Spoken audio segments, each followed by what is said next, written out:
Hi, I'm Bryce Crittenden. Hi, I'm Caroline Land, and welcome back to EPL's Overdue Finds. Caroline, what's going on today? Today it's a nice day out there. We've had kind of up and down weather hmm recently. That makes it kind of hard to get used to, but today I think it's going to be a good day. Yeah, absolutely. We're recording this on a Friday morning. What a great way to start off the day by recording episodes of Overdue Finds. And today's going to be really interesting because we're on a topic that Caroline, both myself and you we're familiar with, but definitely not experts on. And that, of course, is we're talking all about Booktok, the popular trend on TikTok. So, Caroline, when this topic came up recently, you had a little bit of a hesitation on it, didn't you? A little. I'm almost always ready for anything on the podcast, and know that what we don't know ourselves, we can always get wonderful guests to come on and talk about. But I have to admit, I'm a little hesitant. I believe my actual words were describing myself as the Steve Buscemi meme of hello fellow Hello, fellow teens. kids. Yeah. Yeah, that was gonna be kind of like how I felt about it. So I've embraced that. Similarly to how he embraced it, because he dressed up as that for Halloween last year, which I thought was great. Yeah, absolutely. He just owned it and everything, and that's what we're gonna do today too. Yeah, When we're we're gonna talking own it. about Book Talk, we're just gonna own this thing and get right into it. But it's interesting though. Like, obviously, we haven't really talked about TikTok before on Overdue Finds, and it's something that we definitely should. I mean, it's estimated over 1 billion people are on TikTok. It's one of obviously the most popular social media platforms. So today, of course, we're going to dive right into it. But before we get started, let's introduce our guests. First, we want to welcome back to the show. She's a member of the Overdue Finds family, and she was actually last on our It's a Wonderful Life episode. Camila Fida, welcome back to Overdue Finds. How's it going today? Good. It's going really well. I feel like I was the driver of this episode, so I need to bring my A game. I know you will. I've got confidence in you. But you I offered a while ago to explain TikTok to me, and I feel like I should have taken you up on it at the time because I would be that much farther ahead now. That invitation is always open, always open. Oh, well, we'll see how today goes, and I'll let you know if I need like a follow-up personal remedial session. And also joining us today, Caroline. I love it when we've got so many awesome staff here at EPL, and I love when we can introduce different staff to the audience. And joining us for the very first time today, collections librarian here at EPL, Mary Bennett. Mary, welcome to Overdue Finds. How are you today? I'm great. I'm glad to be here on a mild Friday morning and getting ready to learn more about TikTok because I too am a bit of a Luddite when it comes to this platform. Well, it's interesting because look behind the scenes here at Overdue Finds and at EPL, we have an internal kind of website for staff called Staff Web. And part of the whole reason why this episode came up, of course, Camila had talked about it. And I saw a post from you asking staff about Book Talk. And I was like, and of course, lots of staff were really excited about it and they kind of filled you in and everything. So I was like, let's have Mary on the show because let's get her thoughts on this because it's kind of ties into your role here as collections librarian. So for those who aren't in the library world, what does your role look like? Well, I like to think I have a pretty awesome role in the public library world. We're a big library system in a big urban setting, and we have a department called Collections Management and Access. And our department really is in charge of the collection, whatever that looks like. So the print collection, magazines, world language materials, digital collections, we're sort of the hub for that. And my role in that area is to select adult fiction for all of the libraries in the public library system. So that means ordering, the next John Grisham novel or the next Margaret Atwood novel. It means I go back and look at the collection and replace things that are worn out or falling apart or have gone missing from the collection. I take suggestions from customers. We have a very engaged customer base at EPL who like to share all kinds of things that they've learned about and things they want to read about. So that's what we do in our department. And it takes a squad of people, and there's always things that we're learning or adding or detracting from the collection. So it's never dull. I mean, people asked me many years ago if my job would still be around, and it still is, and it's evolved. But at the end of the day, people still love reading. They still love books. They come to the library because they can't access things in other ways. I live near Bonnie Doon Mall, and the Kohl's bookstore closed there recently. And I've noticed that, they renovated the Safeway in our neighborhood too. You can't buy books at the Safeway anymore. So I do think people really depend on the library. Having said that, they also bypass the physical media altogether and go to the internet and download books that way or listen to media that way. So it's a really interesting time to work in collections, and it's never boring. All right. So this is going to be a fun one today. But before we get talking all about Booktok, let's share some of our own recent overdue finds that we've been enjoying since our last episode. Mary, since it's your first time on the show, is there a recent title that you can recommend to listeners? Sure. And I should say, not that it really matters, but even though I select fiction, I read a lot of nonfiction. So I almost alternate back and forth between a novel and then nonfiction. I don't know, it's a weird quirk of mine. But a nonfiction title I read recently was called Hidden Valley Road by Robert Kolker. And I don't know if you've heard of it. It's so fascinating. I couldn't put it down. It's the story of sort of your typical American family, although from the get-go, they're not that typical. The father is in the Air Force and the mother's a stay-at-home mother. It's during the 40s up till the 60s. And the family has 12 children. They have 10 boys and then they have 2 girls. And, that's a lot of kids. And over the course of their childhood and into the book really covers probably 40 years. 6 of the boys are diagnosed with schizophrenia. And so it's sort of like if you've read Henrietta Lacks, The Immortal Life of Henrietta Lacks, where the book covers a time in history when there are advances being made in the study of schizophrenia. So of the 10 boys, 6 of them have schizophrenia. And it just discusses their treatment, advances in the study of schizophrenia. There are some pretty grim occurrences over the course of the family's history. And I just found it really fascinating because you learn a lot about the family. You learn a lot about schizophrenia. It's actually quite sad in some places because the boys and then the young men don't really get the treatment they need.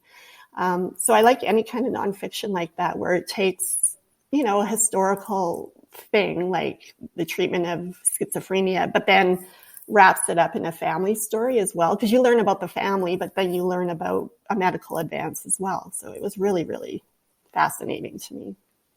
Yeah, that book actually, I believe, I think that one was on a lot of it might have been best of 2020 lists. I want to also just pick up on the other book that you mentioned in there, The Immortal Life of Henrietta Lacks. If you haven't read that, check it out. I highly recommend it as well. Very interesting look at science and consent and social economics and race and so many fascinating things with a lot of questions and just a side of how we've gotten to this point in history that a lot of people might not know about. Camilla, how about you? What have you been enjoying lately? Last time we were on, we were talking about how Godfather was possibly a Christmas movie. So, what do you have up your sleeve this time? Well, I was thinking because I thought this episode would be quite book heavy, talking about Booktok. So I wanted my overdue find to be something different. So I was a few weeks ago, I was on Canopy, and I love Canopy because you don't go there with a movie in mind because you'll be disappointed. I mean, not in a bad, but I mean, just there's a chance it might not be on it. You go there, you spin the wheel, and you just wander the digital carousel of Canopy, and you can find some really, really great movies and rediscover some. So the one I wanted to share today was 24-Hour Party People, and this is directed by Michael Winterbottom, and it stars Steve Coogan, who I'm a huge fan of, and it's kind of like auto or biographical, but not, of the music scene in Manchester in the kind of ranging from the 70s to the into the 90s. And Steve Coogan plays Tony Wilson, who was an influential kind of music guy. He ended up founding Factory Records. I believe the first band he signed was Joy Division. So yeah, so really kind of the ground zero of this really influential music scene. But the movie is quite funny. It's really irreverent, very kind of breaking the fourth wall and stuff. Although it's based on truth, it does remind me of This Is Spinal Tap for sure. Like it could definitely be a double feature, and really shows the testament of how true to life This Is Spinal Tap is, even though it's completely fake. It's very good. I love Steve Coogan. So yeah, that's my recommendation. Yeah, I first saw that movie. I probably saw that movie like I think just after it came out, like on DVD. I want to say it was like I think the movie was released maybe around 2001, 2002. I think. Yeah, and a guy I worked with at the time was a big fan of Joy Division, and he was like, "Oh, you have to check out this movie." And so I didn't really know much about Joy Division or the kind of the music scene from, like you said, the early 80s in England, but yeah, you don't really have to know much about those groups to really enjoy the movie. And yeah, it was surprisingly funny, and if I recall, yeah, it's definitely not your typical like music biopic. Like no. It's a really good one, and yeah, totally a true gem that you can find on Canopy. All right, Caroline, how about you? What have you been enjoying lately? Before I get to my pick, I think that I might have mentioned this on the show before, but when we were building the Capilano Library, I was so nervous. One of my biggest fears was that I would have a This Is Spinal Tap Stonehenge moment of getting inches and feet mixed up. And so whenever I needed to send measurements to someone, I was always writing out the words to them so that there would be no question of what it was, because yeah, that made an impact on me for sure. But my overdue find today is a memoir from Dory Shafrier, who is a writer and now a podcast host, called Thanks for Waiting. It's the story of her life, where she is a self-described late bloomer, someone who's always felt a bit out of step with her contemporaries. It took her a bit of a longer time to figure out what she wanted to do after school and to find a good job, and getting married later on in life than a lot of her friends were, and then starting a family later. She just has always seen herself as being a few steps behind, and this is kind of the story of how she's come to embrace that and not measure herself against other people, friends, colleagues, family in her life, but to just accept where she is when she is, and how she has gone on to figure out to use some of those the skills that have come with her experiences to figure out the kind of life that she does want to build. And I was first introduced to her as on podcasters. She's the co-host of Forever 35, and in this book it's very has a similar conversational approach to the way that she is on the podcast. So if you've heard her, or if you go the other way, if you read the book, I think you might like her podcast work, or if you're familiar with that, definitely check out the book.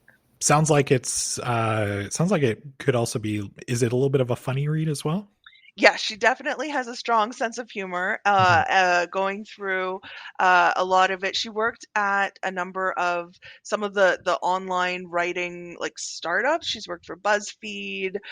She worked at Rolling Stone, which is not like a startup, but the online portion of it, when they were figuring out like what is the relationship between the online and the print version of things. And she was a tech reporter, and so covering Silicon Valley and for all these websites, definitely has a very strong perspective on some of that. So worth checking out for sure. Bryce, what have you been enjoying?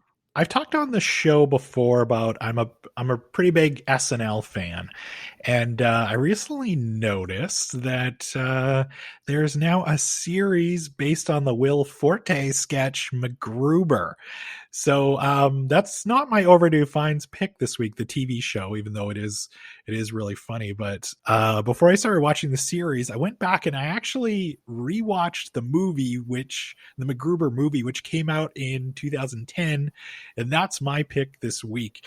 If you're not familiar with MacGruber, he of course is a spoof on the classic 1980s TV series MacGyver, and of course there is like a reboot of MacGyver, but this one's definitely spoofing the original 80s series.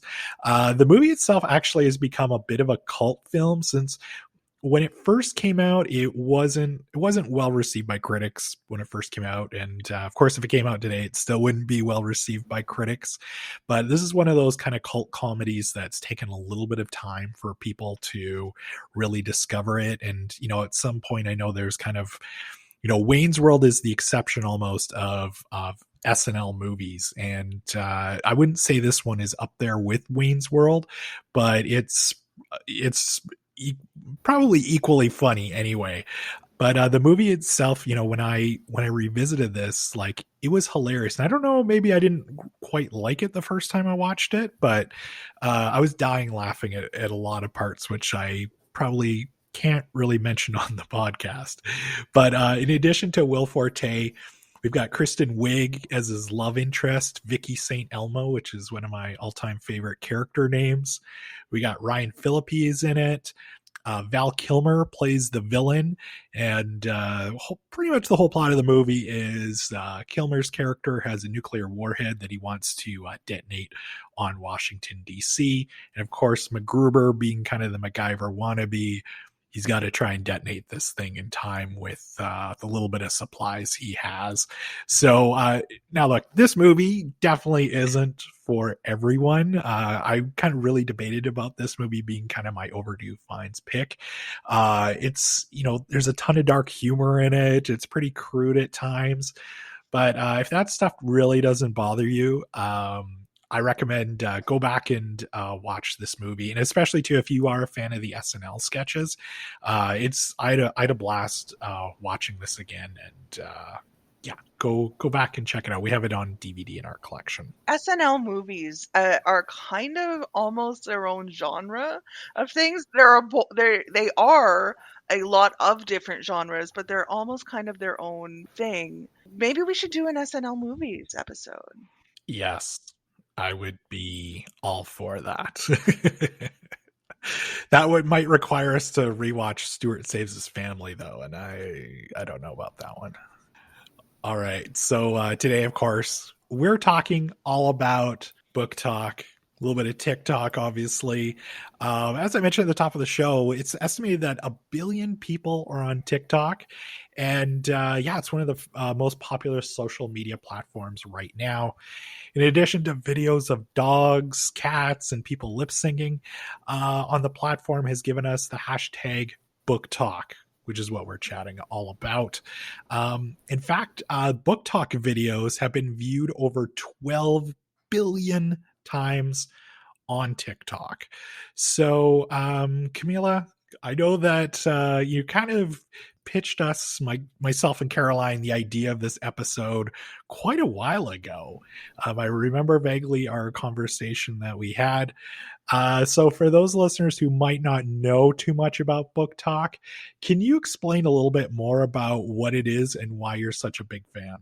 And can you also spell it for people? Yes. Okay. Yeah. So we're saying Booktok, which in the library world is a term we've used for years, which is essentially a talk about a specific book, right? If it's so similar to what we do with Overdue Finds when you're trying to either promote or engage. Usually we do it with kids. We do what's called a book talk, TALK. But what we're going to be talking about today is Booktok, which is a book. Okay, which is the other half of TikTok. I do want to clear the air and be completely honest. I think I pitched you guys an idea of just TikTok in general at the time. I believe it was pre-pandemic, and I was really trying to make the case for what TikTok was. So I'll quickly just touch on that, because for people who might not know what TikTok is, I have taken on a very unofficial anthropological role, I would say, when it comes to TikTok.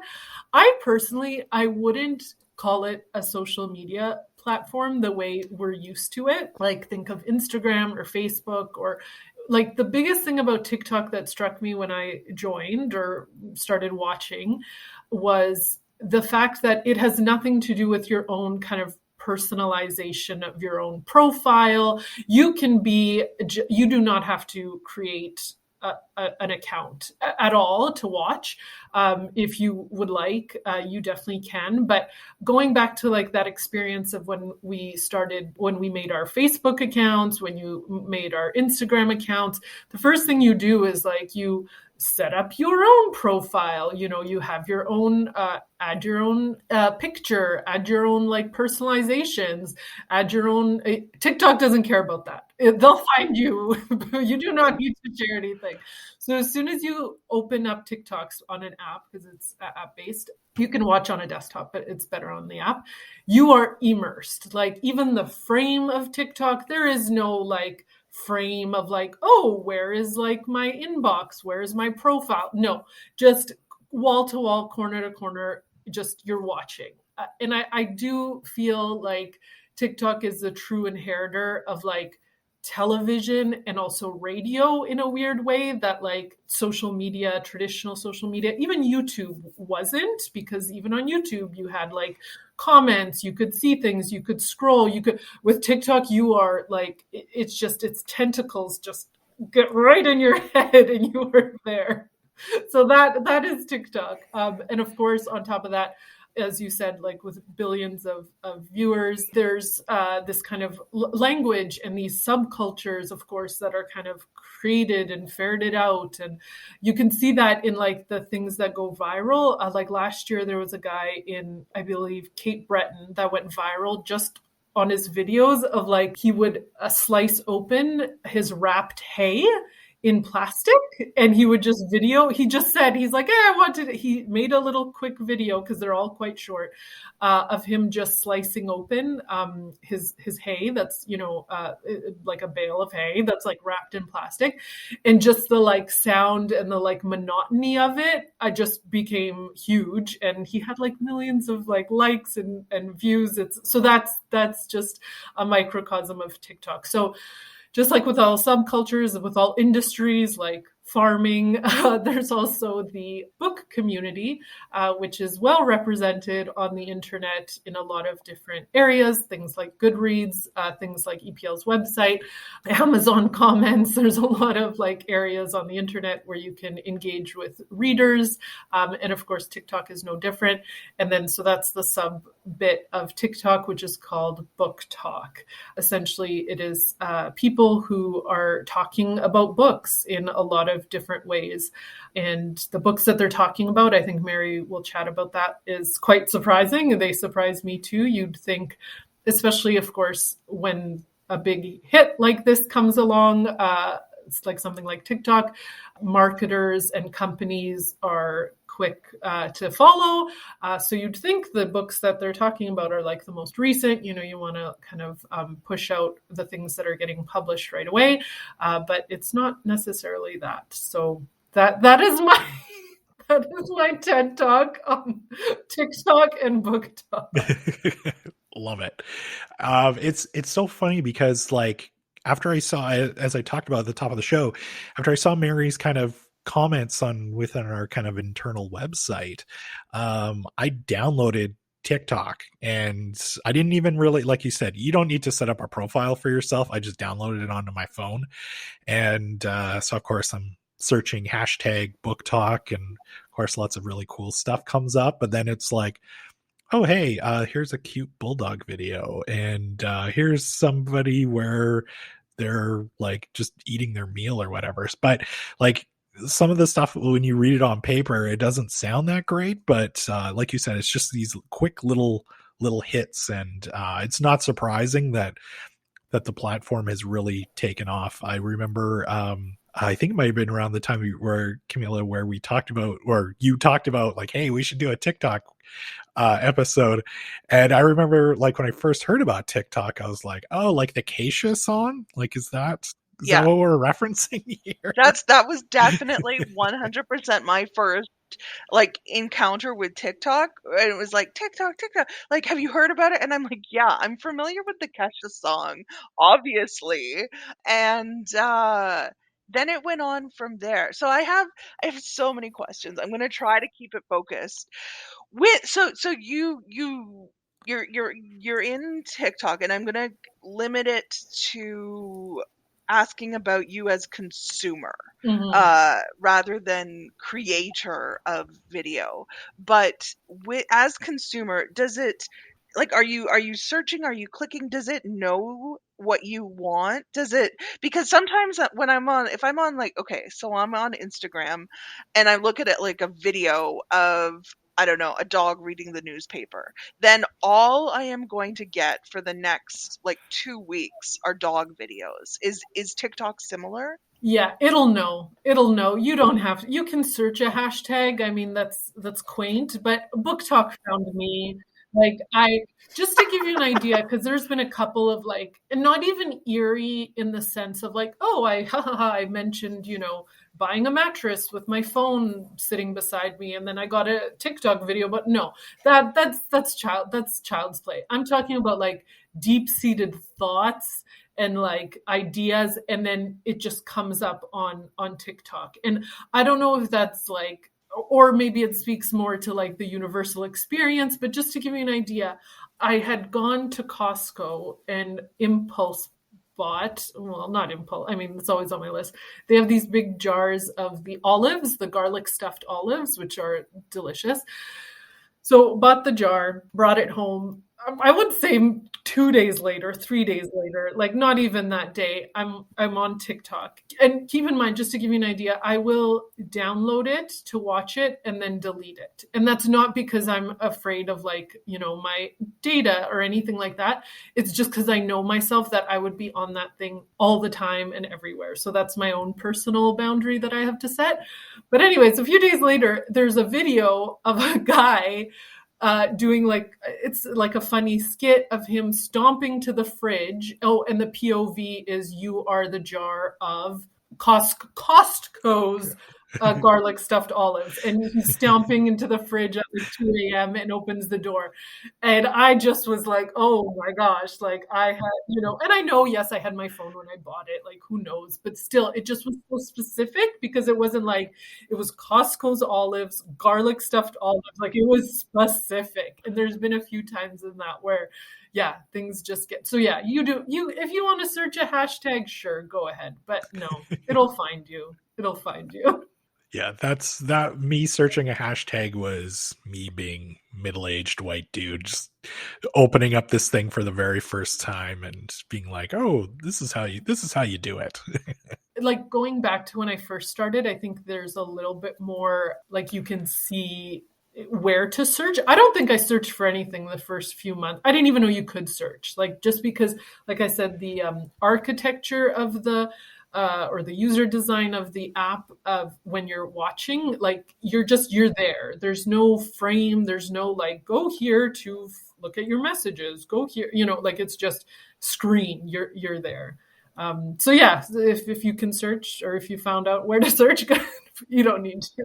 Your comment about it being like kind of the inheritor of TV is really interesting, as when you contrasted it with YouTube, which has the ability to leave comments. And it sounds like what I got from you was that TikTok, there aren't comments, aren't as big a thing. They actually are. Like you can definitely leave comments, and they can be quite funny, but like you have to, like, so you're watching a video, you have to go and open up the comment section. Like it's not just, oh, I'll scroll down like YouTube and it's still playing. Because if you scroll in TikTok, you're in another video. Like you're in like room. It's like, yeah, wandering a room. You're just opening a door. Oh, these people are dancing. These people are, if you want to like even stop on a video, like you have to like physically do some actions, like pause it. You gotta go open the comments if you want to leave a comment or read the comments. Comments can be quite funny, but and then you'd have to scroll through the comments because like the design, it's quite a small space on the screen. So yeah, for sure, if you'd want to respond and you're so inclined, and you definitely don't have to if you don't. Like if you're just a true consumer, a true viewer, like I am, like I was since I was a kid of TV, then yeah, this to me is like the inheritor. And then on top of that, like I mentioned, inheritor of like radio. You look at like top 10 music lists now, like popular music or what's playing on the radio, whatever. I would say half to 75% of those are either from TikTok or definitely getting played on TikTok. I don't know if they started on TikTok and jumped to radio, or like I said, marketing has kind of followed suit and is pushing it on. I don't know what's organic, what isn't on TikTok. And you know what? It doesn't matter at this point. Well, you look at that video that came out, I think it was like just at the beginning of the pandemic, where it was that guy skateboarding and with his bottle of ocean spray, I think cranberry juice, and he's lip singing to Dreams by Fleetwood Mac. All of a sudden, that album, Rumors, is great as it is, but all of a sudden the sales for Dreams, Rumors that album goes like right back up into the charts, and it's because of this guy decided to create a video. It's quite wild. So speaking of which, and Mary, like we talk about here with Booktok, where people will go on and they will recommend titles, or they'll show their bookshelf, and it's a collection of older books or whatever. In your role, like what are some of the older or maybe lesser known titles that you've seen like an increase of holds on? Or has there been any of these titles that have really kind of surprised you, that you're like, wow, why do we all of a sudden see like 500 holds for Pride and Prejudice or something like that? I mean, I think there's a couple of things going on. Like, honestly, as I said in my staff web post, I'm pretty late to the party. Like, we get a report every week that alerts us that all of a sudden a book got a bunch of holds on it. And sometimes I know why, like, I don't know, they released the movie of Dune, so all of a sudden there's holds on Dune. But there are a lot of books that I couldn't figure out why all of a sudden popularity was exploding. And then over the summer, as a group, we sort of started saying, hey, have you heard about Booktok? And it's a thing. And maybe this is why some of the books are taking off the way they are. But in prepping for this show, I did a lot of digging, and I'm like, okay, I get it now. Like, I see. So, I mean, The Kite Runner, that book came out, I think, in 2007. All of a sudden, demand for that has gone up. A book called The Secret History by Donna. That book was written in 1992. I mean, she wrote The Goldfinch, which is came out probably in the last 5 years, and it was very, very popular. So in a way, you can kind of see, well, if someone read The Goldfinch and enjoyed it and then heard about The Secret History through Booktok, for sure that's going to... And she's an author who hasn't actually written a lot of books, like, because there was like a famous decade plus between Secret History and her follow-up. So it's not like there's a lot of other current releases. Yeah. She doesn't have a readership of people who are like, oh, when her next book comes out in a year, I'll just read that one as well. So that's a really interesting aspect of it. There's sort of a whole, it seems like, and maybe I'm making assumptions about people who use TikTok and Booktok, but there is a whole genre of sort of teen and YA novels that have exploded. And there's also a trend that I have heard about where people, they read a really heart-wrenching book and they cry, and then they video their reaction to the book and post that on Booktok, which I have to say I find really bizarre. But again, like, it is a community of readers. And so you can't really turn your nose up at it, because that's what speaks to people about books, is it elicits a really strong emotion. So I do get that. There's a couple of authors, Colleen Hoover, Taylor Jenkins Reid. Now we're in my wheelhouse. Yes. So, okay. Colleen Hoover actually started out as a self-published author. And her books have been around, I don't know, Carolyn, would you say like the last 5 to 10 years? They've always had traction, but it seems to be the kind of thing that keeps turning over. So whether you hear about on TikTok or on Pinterest or through Instagram, it keeps sort of reinventing itself. And then people go back and maybe read the previous books from that author, or they're waiting on tenterhooks for the next book from that author. I think that's what happened with Taylor Jenkins Reid. I first read her book, Daisy Jones and the Six, which, funny you mentioned Fleetwood Mac, because it kind of reminded me of the story of Fleetwood Mac. It's a fictitious story about a band and their history over the course of decades or whatever. And I read it in my book club, and I liked it, but I was like, yeah, I probably won't read another one of her books. But she is super popular. I think people read that book and then were on Booktok, heard about her previous book called The 7 Husbands of Evelyn Hugo, which is even more popular, I think, than Daisy Jones and the Six. And it's funny, when I bought Daisy Jones at the Six, I bought a copy at the bookstore, and the girl's like, well, this one's good, but you should read her earlier book. So there is sort of a certain group of people who just share about books. And whether it's TikTok, in bookstores, through our EPL website, I've noticed too, like, I was reading about Colleen Hoover, and her books took off. Maybe it wasn't Colleen Hoover, but another author. They went to their publisher and they couldn't figure out why all of a sudden the sales of this book were exploding. And it took a little while, and then they realized, oh, everyone's talking about it on Booktok. So I think now that's where we're at, where publishers are like, okay, this is like an untapped market that we have to get on board, right? And I'm sure there's probably influencers now who are getting free advanced reading copies of books. And like, I'm really curious about to see if it's going to become really commercialized now, or if it's going to retain that grassroots influence. I don't know. It's really fascinating, really. Well, one of my thoughts, and since you work in what we call CMA, collection management and access, is that something we talked about fairly recently on the show. I think it was our best of 2021 with Lil Nas X, who really started on TikTok. And when we were talking about it, EPL at the time, I haven't checked this morning, but as of the end of the year, did not have a Lil Nas X album in the collection that could be borrowed because the music hadn't been released in a way that a library could acquire it. Now, books have tended to be a bit more traditional in that sense, but I mean, the publishing world, there's only so much you can do in terms of tracking down some of these books, Mary. Right. And that, like, it's like the perfect storm. All these things are coming together at once now because, like, libraries, like, in a way, like you said, we are wedded to a physical thing, like whether it's a CD or a book that we lend out. I mean, we can often get ahead of things if we buy a digital copy of things. But again, if it's something that all of a sudden has piqued the public's interest, people want it in whatever format they want it.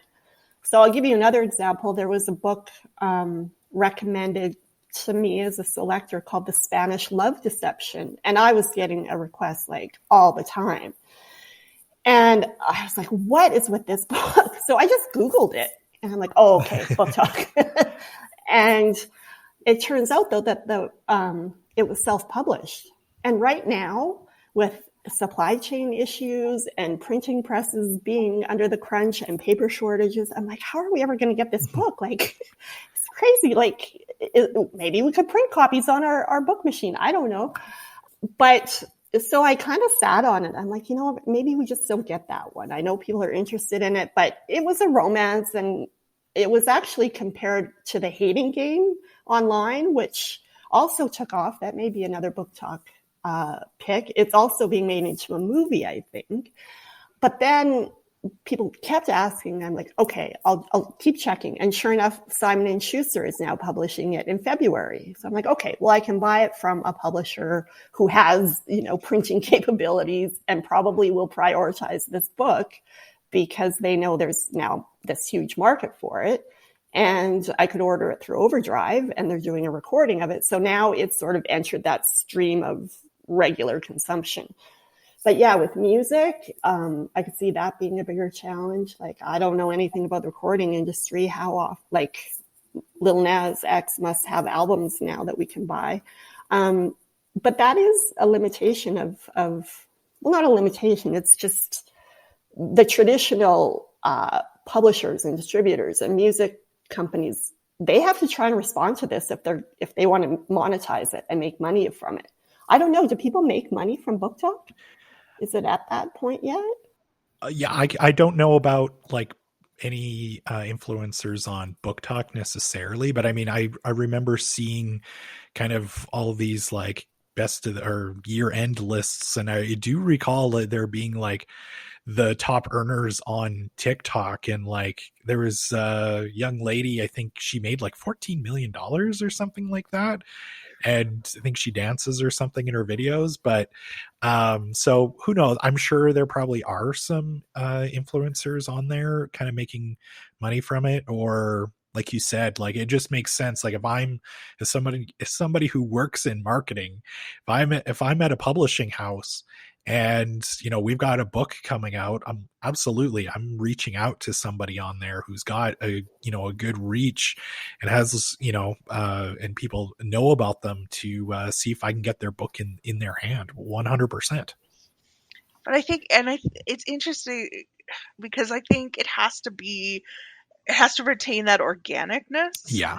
To have it, and like how do you create organicness in it? Because like if Ocean Spray had tried to do that commercial or tried to do a commercial that was similar to like the Fleetwood Mac guy on his skateboard or the Costco olives, like I don't know that it would be as successful or hit that. Yeah, no, and that's just it. I think, I mean, people today are very smart, and they smell it coming like a mile away when that Ocean Spray is doing this, or Penguin Random House is trying to do something. Like, that's just it. Like, it's got to try and stay organic. And yeah, I imagine that's probably a struggle for those publishers, is to try and find that that way to get it out there versus just traditional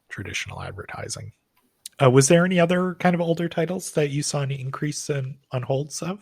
There's a writer named Madeline Miller, and her books are based on Greek myths. And she had a book called, what was the first one called? The Song of Achilles, which is a retelling of the myth of Achilles. And she's interesting too, because she is actually an English teacher, an English professor. And that book won a prize, an Orange Prize, which is a well-respected prize in the literary community. But again, like I think people I remember reading one comment about why TikTok or Booktok is so popular. And the person said, well, none of my close friends read. So I don't have anyone to talk to about what I'm reading. So this is the perfect venue. And I think that's what's happening with, the book I mentioned by Madeline Miller. She has another one called Cirque. It also took off. I read that the first book, The Song of Achilles, is now being made into an HBO TV show. So like I said earlier, these things just tend to evolve. And so, I mean, for me, it's sometimes hard to separate why things become popular. I mean, I spent a lot of time investigating it. We really want to make things accessible, like I said. But yeah, the Madeline Miller was another one. I think there's been some interest in a book called Flowers for Algernon, which reminds me of maybe something I might have read in my high school English class. I have not read that book. I don't even remember exactly what year it was published, but that one has gotten some new interest. American Psycho, which is a pretty grim book. That's so funny to me, just listening to, a lot of these titles like YA focused and everything. Oh, and American Psycho is Bret Ellis Easton, I believe. And just book that's been, I think, even banned in certain places.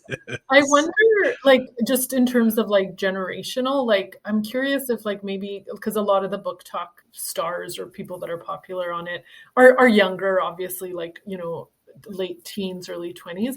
And thinking of Kite Runner, American Psycho, those would have been their parents reads on their shelf. I mean, one of them still surprises me though. I'll watch and they'll be the top 5 books that will change your life, and I'm always curious what could they be? And that's another thing with subcultures on TikTok, especially something like books and even movies as well. You start just seeing the same over and over. And I don't think that's from a marketing perspective, because they're older, but you just kind of see the same ones.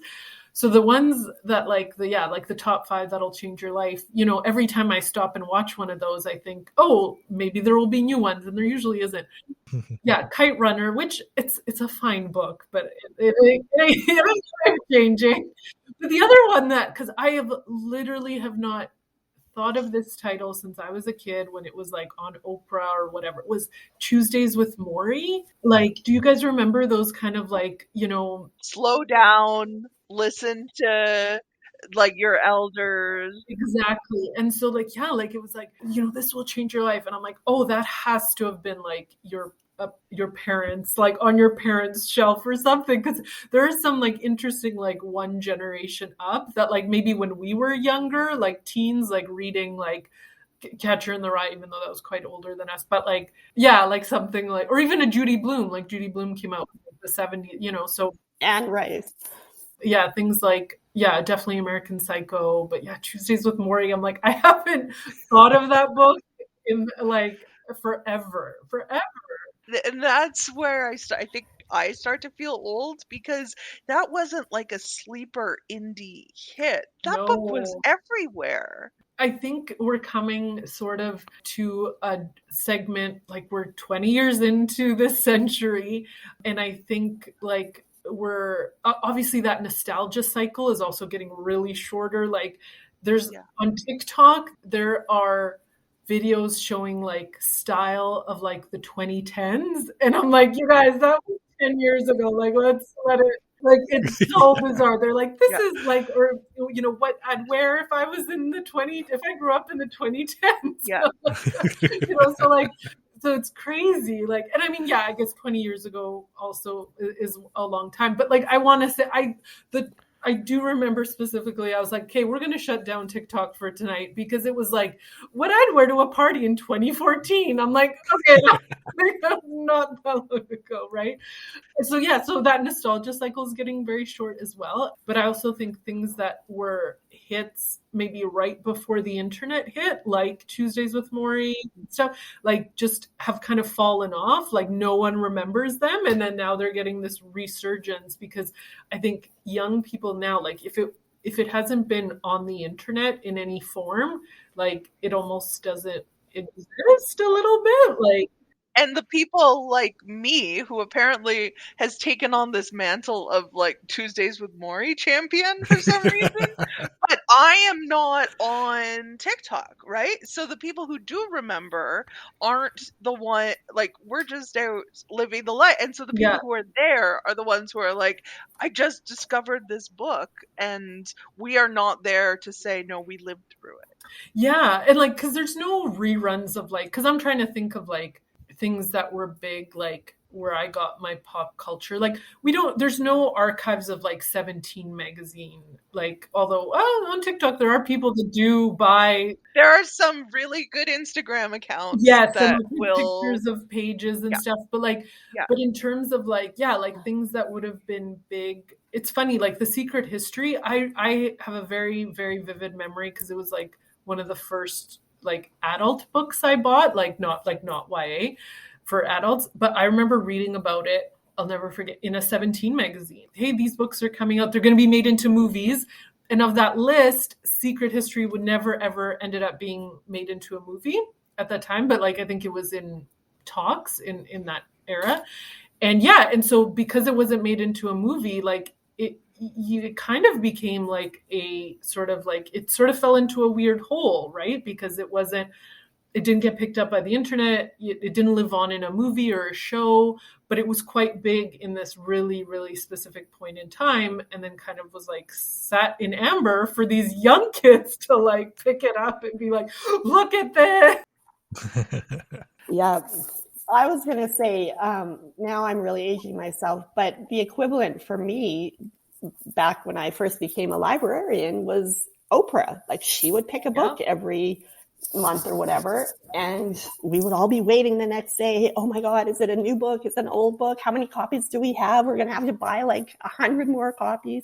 She finally clued in like halfway through and was like, okay, well, I better give the publishers a heads up that I'm picking this book, and maybe even tell librarians, but I won't tell them the name of it. We'll just give you a dummy ISBN to order the book. But it is interesting how this stuff has sort of evolved over the years. Like I remember, like funny that you mentioned reading about a book in 17, because for me that book was called Bright Lights, Big City by Jay McInerney. And I don't know why, but it was something I read about in a magazine, and I'm like, I have to read that book. I'm really curious to see where this goes in the next 5 years. Is this going to evolve into something else?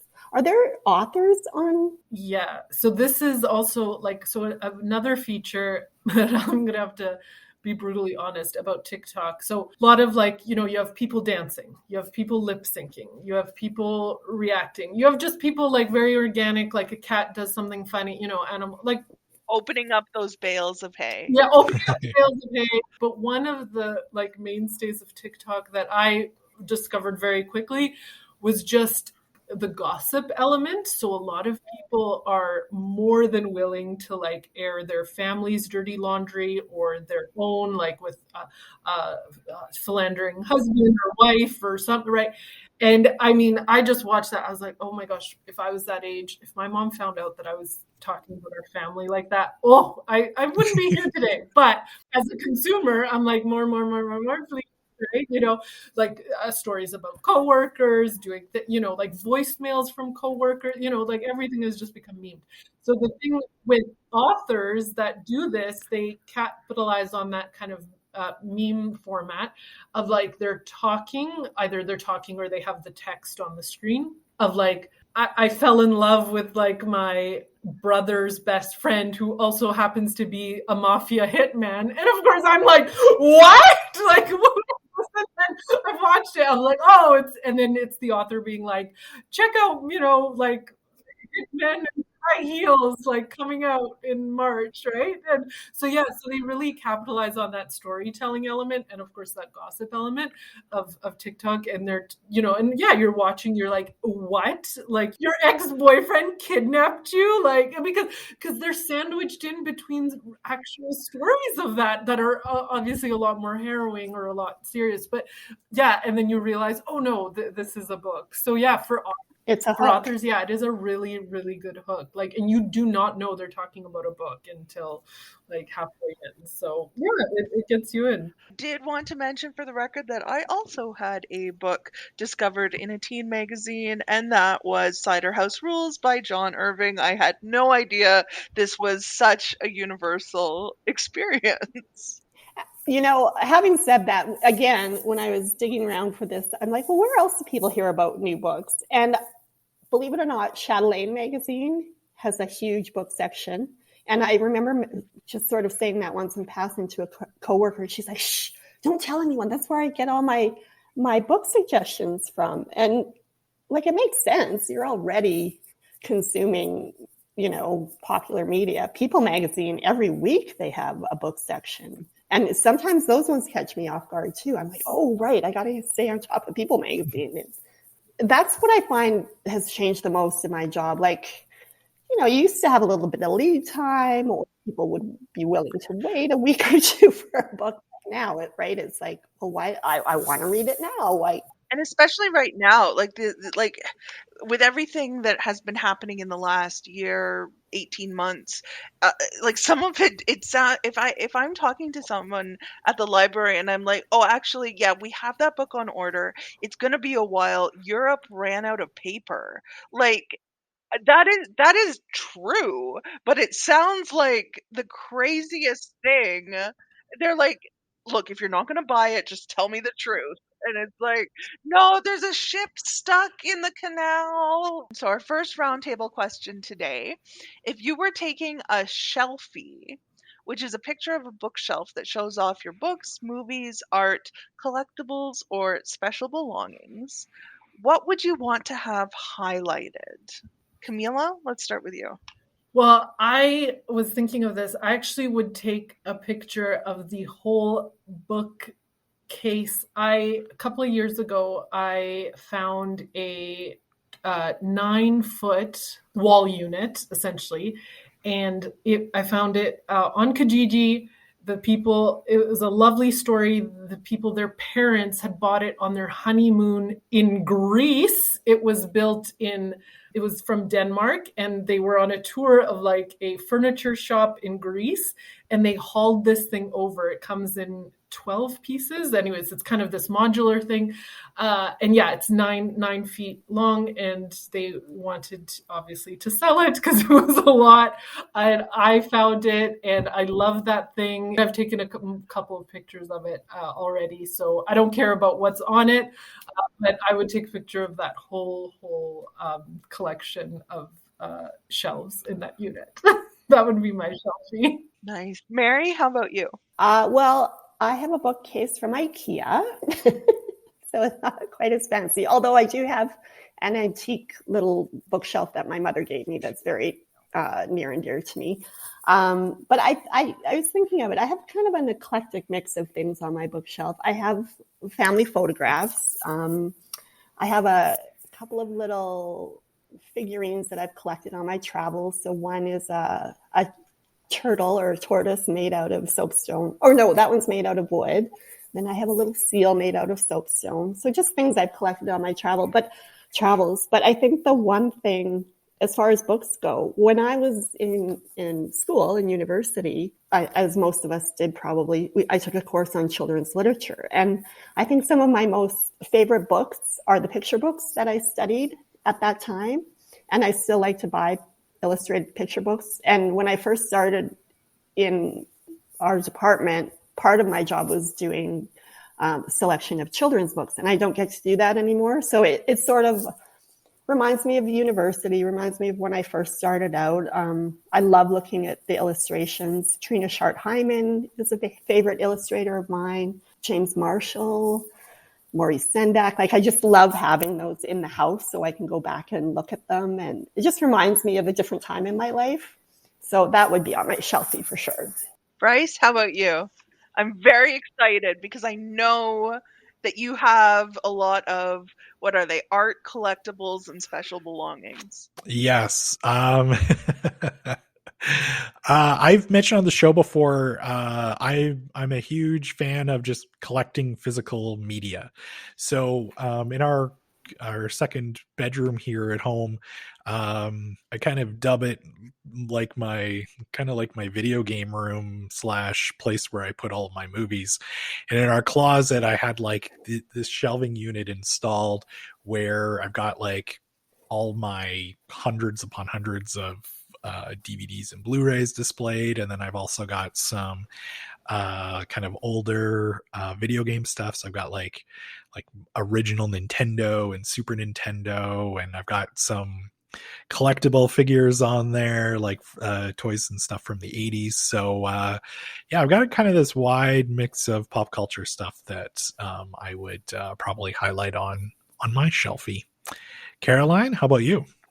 Mine would be my figure skating bookshelf. I would need to spruce it up a little because it's pretty functional at the moment, and I think I could make it maybe a little more picturesque. But I have a large collection of skating books. Some of them are newer releases. Some of them are ones that I have had for decades, and others are antiques or older that I've picked up along the way. I also have skating programs and other kind of physical written ephemera around that. And so I would need to have some, I think, face out displays happening as well, because those spines are pretty thin. So I don't think you'd really get the whole sense of it just on the shelf. So I'll need a bit of notice, but I'm going to work up my figure skating shelf.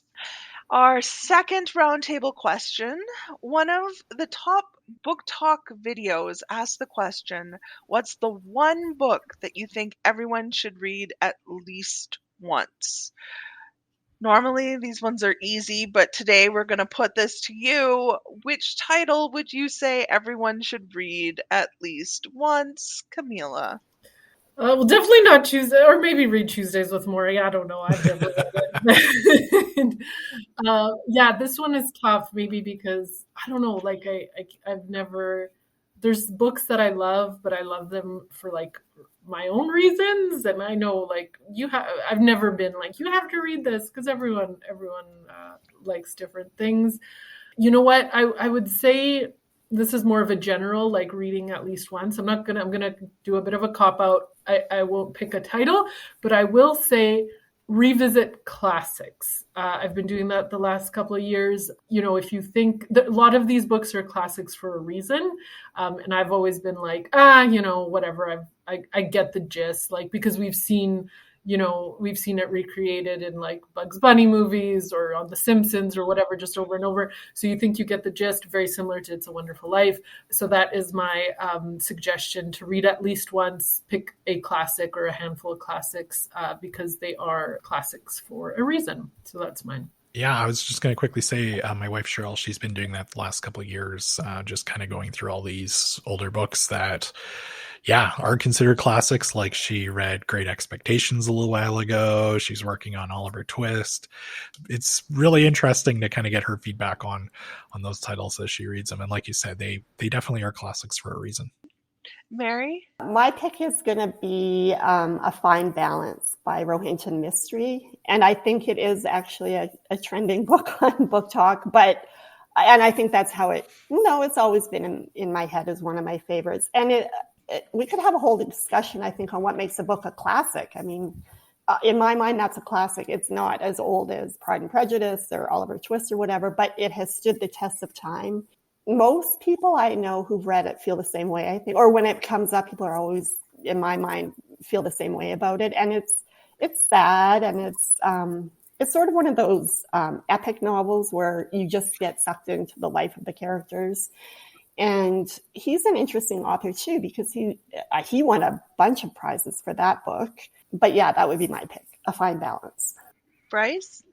Yeah, I really struggled with this one. I was like, is there some really important book that has something to say that I think everybody should read? I just kind of went with stuff I enjoy, and I would probably go with Watchmen, the graphic novel, of course, by Alan Moore and Dave Gibbons.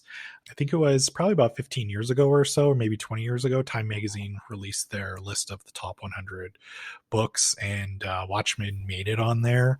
And I think it's just kind of interesting for people who maybe don't read graphic novels or just kind of think of them as comic books. I think it would be really good for them to read, just to see that, graphic novels can be more than, Batman or Superman, even though this title does kind of deal with superheroes in a way, obviously. But I just think it's just a great story that I think most people would really enjoy and should check it out at least once. Caroline, what are you recommending? As everyone has said, this was a hard question, and I agree with Camila. Like, what does everyone need to read the same book? Who knows? But I went with Seven Fallen Feathers by Tanya Talaga. It's telling the story of the experiences of a suicide epidemic in Northern Ontario, in Indigenous communities.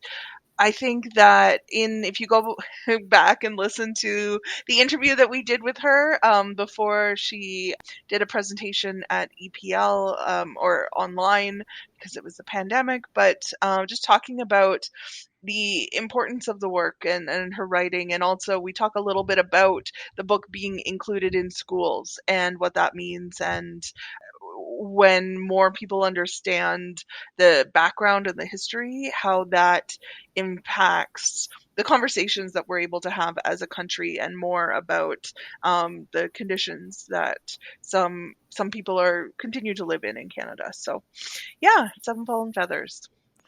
Thank you so much for joining us today, Camila and Mary. Is there anything that you would like to let our listeners know about before we go? Yeah, so next month in February, we are actually offering, we've done this throughout this past year. It's called a virtual recommending service. So very similar if you are looking for something other than what you've seen on Booktok, you're looking for something more specific, you've read a great book or a great author, and there's something about it that you want similar ones of. Maybe it's the theme, maybe it's the style, maybe it's the atmosphere.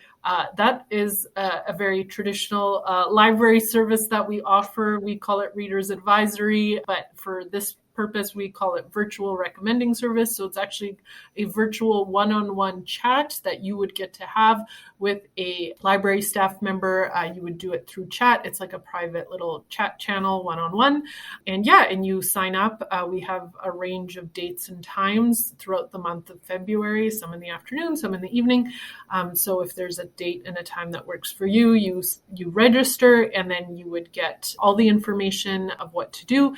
And then on the day and time, you would have a one-on-one chat with a staff member. And they'd ask you kind of what you've read lately, or you'd come with a specific title. Maybe it's not for you, maybe it's for your kids.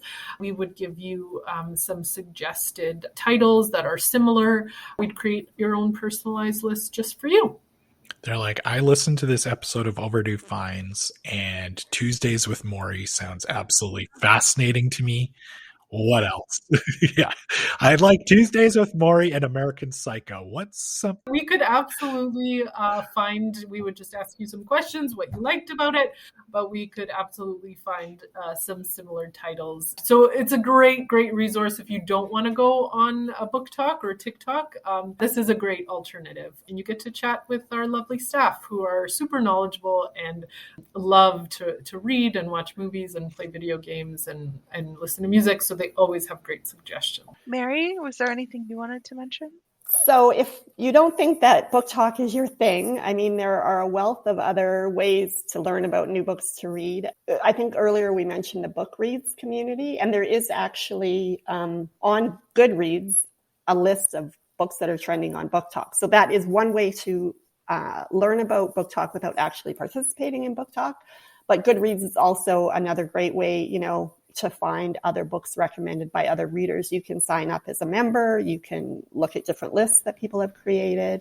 We also have a database at EPL called Novelist. So if you feel more like poking around on your own, if you like British mysteries and you want a new author to read, you can use Novelist to explore new genres or new authors. So those are my 2 picks.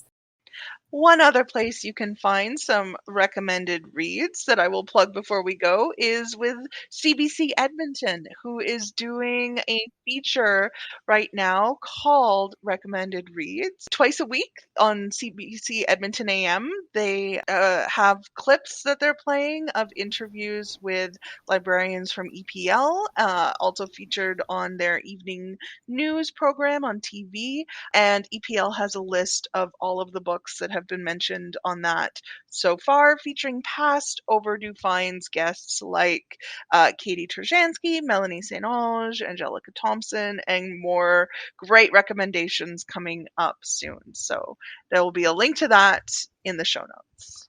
And co-host Caroline Land. I am also there as well. We hope you've enjoyed today's episode. If you haven't done so yet, we encourage you to hit the subscribe button so that you automatically get new episodes. And most importantly, if you think they would enjoy something that you heard today, tell a friend about the show. Yeah, don't forget that, of course, we will have a link to everything that we talked about in today's show notes. We mentioned lots of book titles today, so this is going to be a great list. And of course, as Caroline mentioned, we love to hear from our listeners. You can reach us on social media at epl.ca and use the hashtag EPL Overdue Finds. You can also email us at podcast@epl.ca. Caroline and I, and actually Camila as well, get those emails. So let us know what you think of the episode. Thank you for listening, and we'll see you next time.